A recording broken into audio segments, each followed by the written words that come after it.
Hey, I'm the composer and poet Andrew Lloyd Fry, and this is an introduction to Debussy. So we're going to be talking a little bit about some broad strokes of his life and these kind of like pivotal moments. Some things that are notable about his music and just characteristics of the things he composed, and then if you're new to his music, 3 pieces that I recommend you start with, and we'll talk a little bit about those pieces. Okay, so first up, he was born in France in 1862. Pretty early on, he showed kind of an aptitude to music. So by 1873, so he's like 11 or 12 at this point, he enters the Paris Conservatory. So he's entering as a pianist, not as a composer. And it's similar to Ravel, in same school, same situation, where you're entering as a pianist, and it's kind of like you're probably going to, the goal is to become kind of like a famous piano player. And by the time he left, he was a composer. So he was talented at the piano, but you kind of, over time that got sifted out. He was not winning, like piano competitions, things like that. So by the time he leaves, he's a composer. So over 10 years of being in the conservatory, that season ends with him winning the Prix de Rome, which is this really prestigious composition prize. Also, kind of parallel to Ravel, Ravel's notable for never winning. So he tried over and over, and he never got the award. Debussy kind of didn't want to win. So winning meant you went to Rome for 3 years and composed. So he wasn't super excited, actually, about winning. So he goes to Rome. I think he's only there for about like 2.5 years. And he comes back. So then there's about this 10-year period from the Prix de Rome to like notable compositions that are like famous today starting to happen. So there's kind of this like quiet period, and this is like through his 20s. So about age 30 is where some of his really prominent pieces start to be composed. So the Prelude to the Afternoon of the Faun and his string quartet, which are both, like very much known, very much played and part of the classical canon. So that happened those are around age 30 where those things are happening.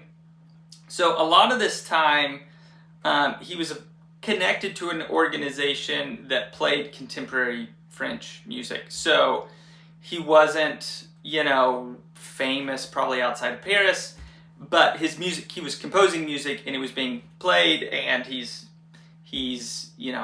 teaching piano lessons, and so he's active, but it's not like his full-time gig at this point. So the next turning point comes about 10 years later. So this is 1902. He's around 40. And his opera gets staged. Pelléas, I believe is how you pronounce it. So this was really big. He had spent like almost a decade working on it, and this was kind of the point where it's like, okay, he's an established composer. He's famous outside of Paris, outside of France, and that was kind of this like moment of like, okay, I'm not gonna like teach piano lessons anymore. So the rest of his life, he actually didn't really love being famous. It seems like he didn't really like being the start of a new school and people emulating his style, which was kind of like the antithesis of what he was about. And he would, it's like he's doing conducting tours, and it's like he didn't really want to do that. It's not like conducting was his thing, but that was kind of like this way that was lucrative. It's lucrative for the composer to show up and conduct their own piece.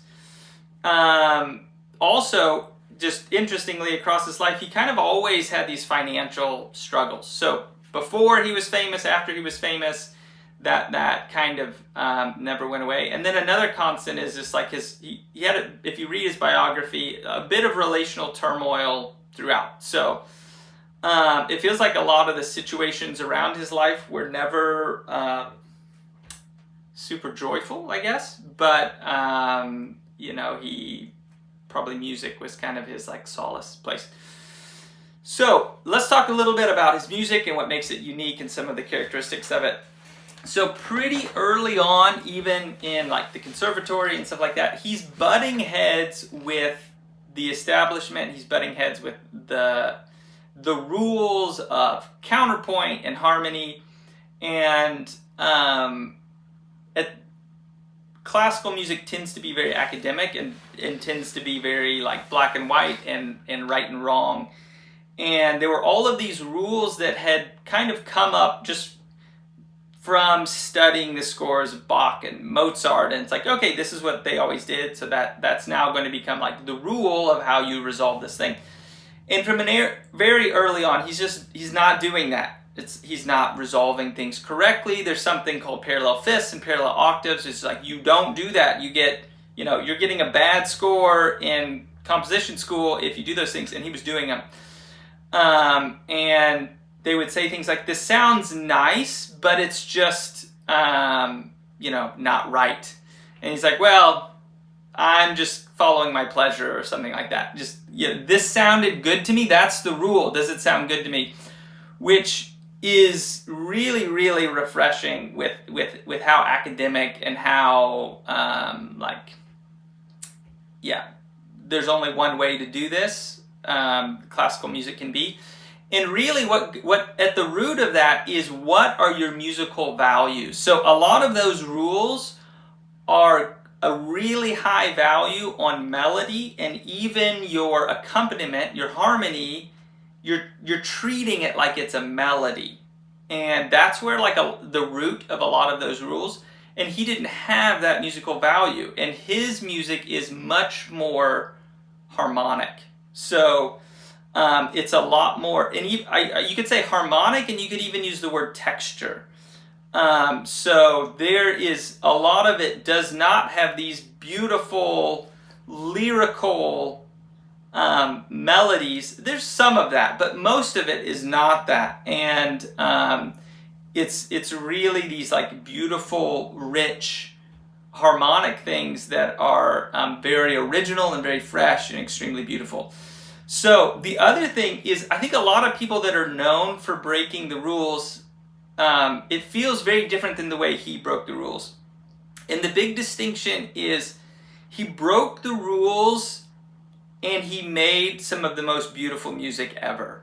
And I feel like it's pretty uncommon to be notable for breaking the rules and hold that value of beauty. And often when you break the rules, it's a little bit more unto a more chaotic expression. So it's like Schoenberg breaking the rules of tonality made, most people would not describe that as extremely gorgeously beautiful music. There is some level of subjectivity to that. But it's just, I can't think of another example of someone who's like notable as a rule breaker, but their music is so gorgeous. So I think that's like really notable about him. The other thing is, he and Ravel is the movement of Impressionism. So I talked about this in my video of Ravel, so I won't go too in depth into it. But Impressionism is the parallel of the Impressionist painters. So kind of a more wispy, more atmospheric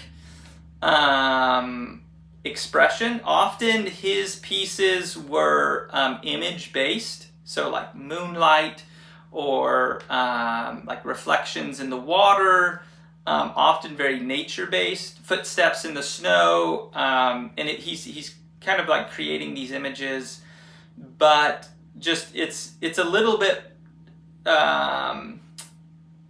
I guess I already said kind of an atmospheric, wispy, kind of emotional vibe, which is very different than like Beethoven. Beethoven's like this huge piece of granite, and it's like logical and it's directional and it's all making sense, and this thing's following this thing and this thing's going here. And Debussy's music is not like that. It's like, oh, I'm gonna kind of go over here, and then it's gonna kind of float and come over here, and sometimes the melody just it kind of feels like it's doing this and then it just kind of floats off somewhere else. So it's just completely different emotional vibe. Last thing, if we talk about harmony, so he was doing like sevenths and ninths and 13ths like all the time in a way where that was just not normal. So real quickly, what that means is like normally chords are like 3 notes and maybe a 4th note up here occasionally, but then 5 and 6 note chords, he was doing that all the time. So those are dissonant, but if you do it right, it can be really enriching to the music. And then he's also doing a lot of chord things that are just like, normally these chords don't go together, and yeah, he just really, really rich harmonic language. Okay, so let's talk about some of his pieces. If you're wanting to explore his music, three places to start. Now, I will say, you know, if you just want to do a deep dive, just get the complete solo piano of Debussy. Super good, but we're going to narrow it down to 3. So the first piece is Clair De Lune. This is his hit, his most famous hit. It's like Canon in D. And it's a piece that almost everyone's heard. It's in movies. And yeah, it's kind of like one of those pieces that has entered the kind of like cultural consciousness. So he wrote this pretty young, kind of before he was more notable. I think it was published quite a bit later. I could be wrong on that. And this is a piece, it just feels like everyone responds to this piece. And if somebody told me they didn't like classical music, I would probably pull out this piece. That's like, you will like this. And it's just the amount of people that I've encountered, it's like they don't listen to classical music, but they have this on their playlist. Or I'm a piano teacher, and students who hear that, it's like, I want to learn that piece. It's young people like it, old people like it. It's just universally popular. Now, Debussy kind of has 2 sides, and he has his like sweet side, and he has his like tart experimental side, and this is definitely on the sweet side. So there's other pieces that he composed that kind of have this beautiful, gentle, delicate, kind of a sense of romance, not as in like romantic classical music, but like romance. And a lot of his piano music is not that, but there are other works like that. So Clair De Lune's the first one. The second one is the Prelude to the Afternoon of the Faun. So again, he wrote this before he was, I think he's around 30 when he wrote this. And this is based on a poem about fauns. And some people would say this is the beginning of modernism. So The Rite of Spring is about, I don't know if that's like 10 or 15 years away. So maybe this is like the prelude to that. And again, very just, this happens and then it floats over here and then it goes over here, and there's times the melody, there's this theme that keeps coming back, and then sometimes the melody just feels like it kind of runs off, like almost like someone's doing something and then they see something over there and they get distracted. So it's a pretty short piece. It's about, it depends on the tempos, but it's about 7 to 10 minutes. But it's just so rich, and the flute has like a prominent place in this piece. See if there's anything else I wanted to say on that. No, I don't think so. That piece was staged later as a ballet, but originally it was just a concert piece, and that's mostly what it's done as now. And then the last piece is La Mer, which means the sea.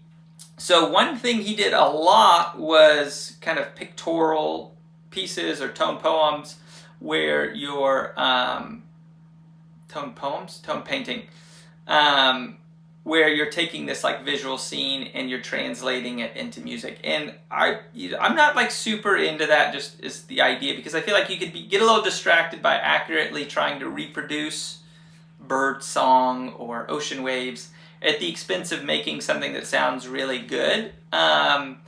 But when you do it and it sounds really good, then I have no complaints. So Petrushka is another one where it's just like, okay, great. This helped you make some of the best music ever.